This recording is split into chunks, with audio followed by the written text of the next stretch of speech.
Hola a todos, hoy vamos a ver transformada de Fourier. Nosotros ya vimos series de Fourier. ¿Para qué se ocuparon las series de Fourier? Las series de Fourier se ocupan para funciones periódicas y lo que se hace es una representación en el dominio de la frecuencia de una función en el tiempo. Nos da una representación alternativa.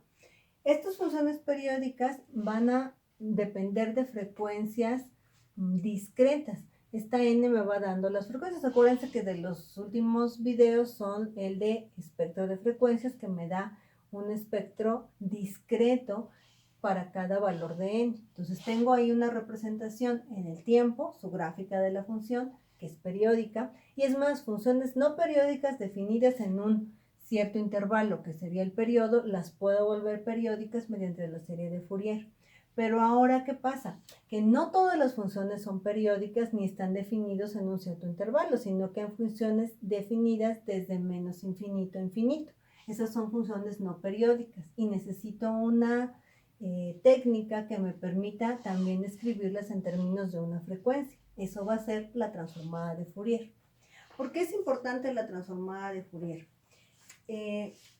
Porque se utiliza mucho en el análisis de señales y de sistemas. Ustedes como ingenieros los van a ocupar mucho. Últimamente, antes todos los sistemas eran analógicos, ahora todo es digital. Y como es digital, la herramienta fundamental allí es la transformada de Fourier.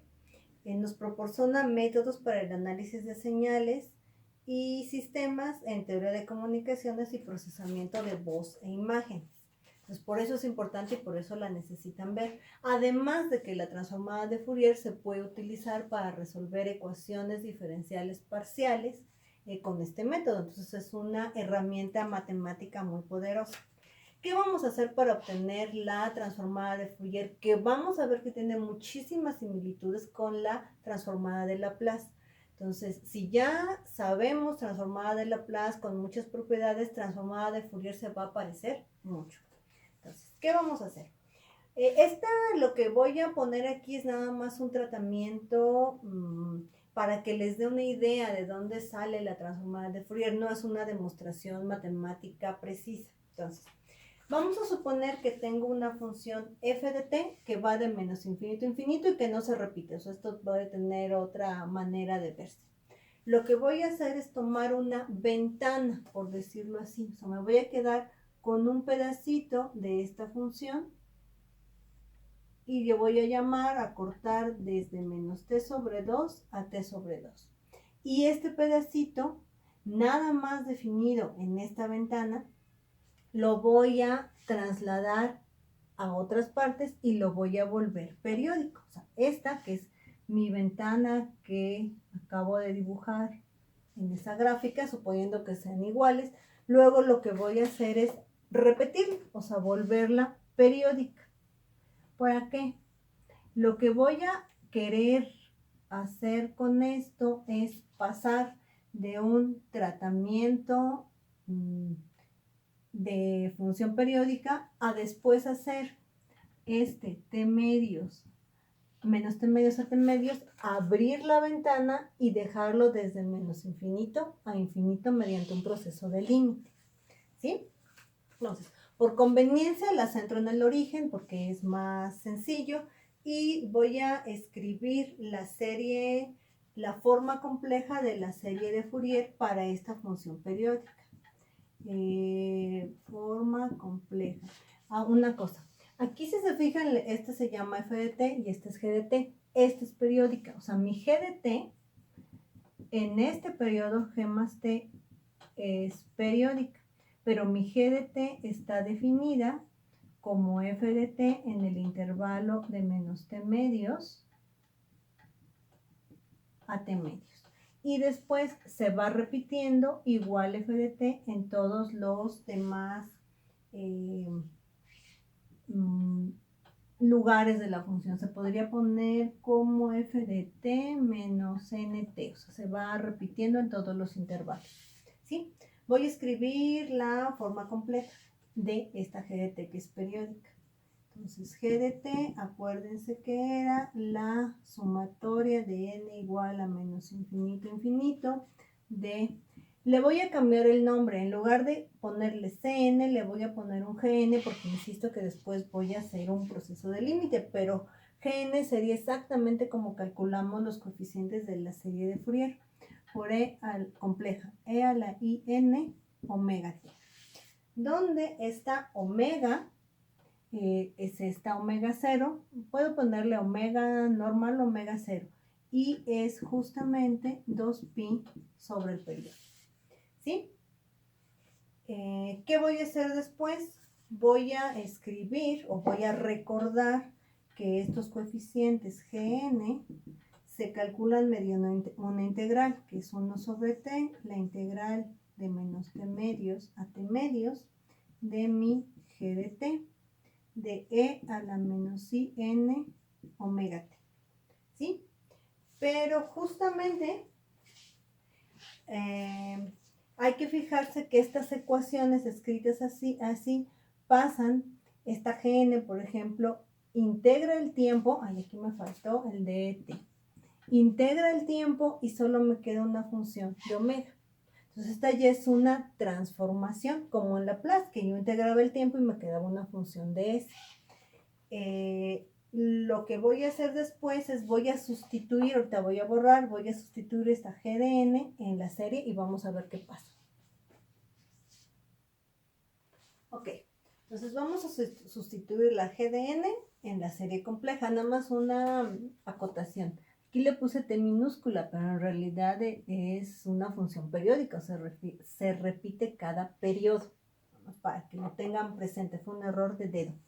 Ok, entonces voy a sustituir esta en la serie, entonces me va a quedar la sumatoria de n igual a menos infinito infinito, y en lugar de la gnn voy a poner esto, pero ojo, como aquí aparece una t en mi exponencial y mi integral también tiene t, tengo que cambiar de variable para no hacerme bolas. Entonces acuérdense que la variable de integración es una variable muda, entonces en lugar de t le puedo poner, por ejemplo, tau, o cualquier otro nombre, yo voy a usar tau.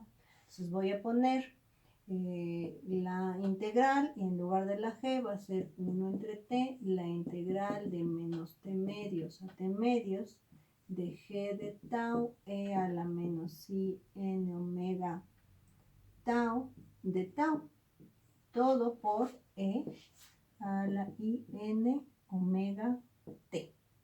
Insisto, cambié de variable para que no me confunda. Si tuviera t's minúsculas en todos lados, eso sería un poco un problema.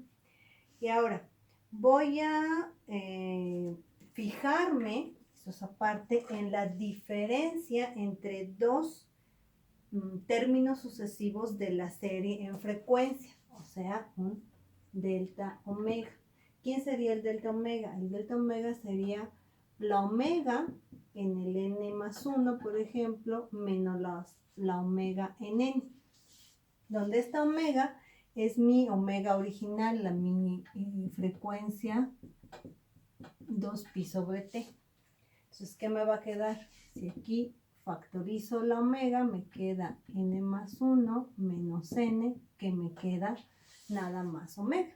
Entonces, aquí lo que se va a ver es que una diferencia en la frecuencia es justamente 2pi sobre el periodo. ¿Sale? Vamos a usar ese hecho para sustituir esta t que está aquí con este término. Es así, de esto último les va a quedar que 1 entre t va a ser igual a, 2pi. No, perdón. Vamos a usar este hecho. Voy a poner el principio, que es delta omega, y el final, que es 2pi sobre t. Entonces, mi 1 entre t va a ser igual a delta omega entre 2pi. Y eso lo voy a sustituir en esta t. ¿Vale? Déjame borrarlo de abajo. Ok, entonces sustituyo. Mi g de t sigue allí. Esto es igual a la sumatoria de n igual a menos infinito infinito. En lugar de este 1 entre t, voy a escribir delta omega entre 2pi, pero voy a separarlo. Voy a escribir nada más el 1 entre 2pi y ahorita el delta omega lo voy a escribir al final. La integral de menos t medios a t medios de g de tau e a la menos i n omega tau de tau, todo esto por e a la i n omega t por el delta omega que me faltaba del 1 entre t. Ahora, ya tengo esta representación. ¿Qué va a pasar? Les decía en el dibujito que nada más tomé una ventana de menos t medios a t medios y que esa la repetí, escribí su serie compleja porque ya la volví una función periódica. Pero ya que tengo esa representación, lo que podríamos hacer para que se vea en lugar de la g mi f original es que la t, o sea, que mi ventana se vaya haciendo más grande, más grande, más grande, más grande. O sea, hace que t tienda a infinito. Y entonces eso me daría, mi g de t ya no sería g, sería mi f completa de menos infinito a infinito. ¿Y qué pasaría con los demás términos? O sea, si t se va a infinito, entonces mi g de t se vuelve f de t, que era mi función original a la que quería sacarle la serie o estudiarla. Y después, si t se va a infinito, este delta omega, si fijan, este delta omega es 2pi sobre t. Si t se va a infinito, me queda 2pi entre infinito. Entonces, la diferencia es 0. Entonces, si t se va a infinito, la delta omega tiende a 0. Y si tiende a 0, esta n, que era mi diferencia entre los dos, desaparece, por decirlo así. O sea, se va a juntar esta n omega en una sola frecuencia que ya no va a ser discreta, sino va a ser continua. Y finalmente, aplicando este límite cuando t tiende a infinito, lo que me lleva es que esta sumatoria, acuérdense lo de la definición de integral, esta sumatoria se va a volver una integral, que va a ir desde menos infinito a infinito. Entonces voy a tomar el límite, voy a borrarlo de arriba para escribirlo. Ok, entonces vamos a escribirlo. Esta g de t, como voy a tomar el límite, ya va a ser f de t. Entonces, mi f de t va a ser, aplicando el límite, cuando t tiende a infinito o delta omega tiende a 0, esto va a ser una integral sobre ¿quién? Pues sobre delta omega, que es esta. Entonces va a ser mi integral, bueno, otra cosa, el 1 entre 2pi puede salir, ¿no? Porque es constante tanto de la integral como de la sumatoria. 1 entre 2pi, mi integral de menos infinito a infinito, de, este ya salió, de mi integral, que ya la t se fue infinito, de menos infinito a infinito, de la g, pero ahora mi g es igual a la f, entonces es de f de tau, e a la menos i omega tau de tau. Y si se fijan, aquí desapareció el n omega, porque ya no va a haber saltos, ya este delta omega se va a hacer, entonces nada más me queda un omega. Y lo mismo pasa aquí, por e a la i, n ya no, a la i omega t y todo de doble.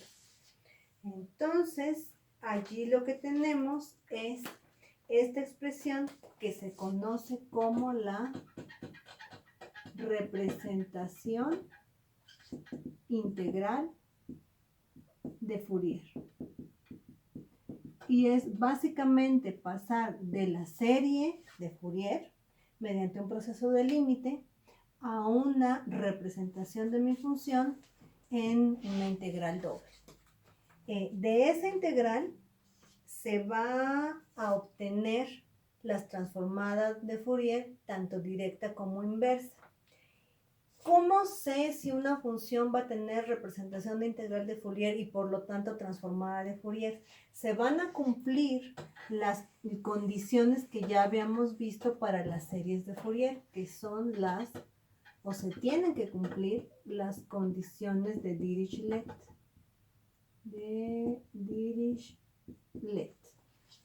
esas condiciones, para que se cumpla la serie de Fourier, también ahora deben de cumplirse para la representación integral de Fourier. Se las voy a recordar así rapidísimo. La función debe ser absolutamente integrable, es decir, que la integral de menos infinito a infinito del valor absoluto de f de t de t tiene que ser menor que infinito. La B es que la función f de t tiene que tener un número finito de máximos y mínimos y de discontinuidades. De máximos, mínimos y discontinuidades.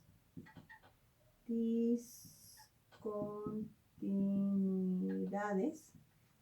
Y nada más, si se cumplen esas dos cosas, va a existir su representación integral y por lo tanto su transformada de Fourier.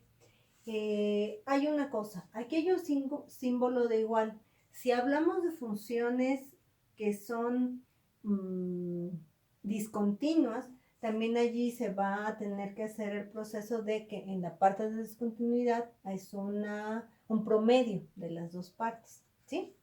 Bueno, para cuestiones prácticas, la primera condición de Dirichlet me dice que la gráfica, que el área bajo la gráfica de mi f de t tiene que ser finita. Entonces hay algunas funciones que parecería que no tienen transformada de Fourier, pero vamos a ver que la mayoría de las funciones prácticas que se usan en señales, todas van a tener transformada de Fourier. Entonces déjenme borrar para escribirlo. Ok, entonces de la representación integral de Fourier vamos a sacar muchísimas cosas. Primero, la forma trigonométrica. ¿Cómo encuentro la forma trigonométrica o real de mi de mi integral de Fourier? Pues simplemente voy a reescribir, voy a poner f de t, 1 entre 2pi, la integral de menos infinito a infinito, de la integral de menos infinito a infinito, y voy a juntar mis exponenciales. Aquí tengo dos, voy a juntarlas, hacerla la integral doble. Entonces me va a quedar a la i, menos i omega tau menos t, ¿sí? dw y de t, de w, de tau, de w. Y voy a ocupar aquí la fórmula de Euler para escribir esto en senos y cosenos, por eso se llama forma trigonométrica. Va a quedar la integral de menos infinito a infinito, la integral de menos infinito a infinito de coseno de omega tau menos t, menos, y veces el seno, menos de omega tau menos t, ¿sí? Tau menos t, todo esto de tau de w. Y luego voy a ocupar las propiedades de funciones pares e impares integradas entre límites simétricos que estudiamos en videos anteriores.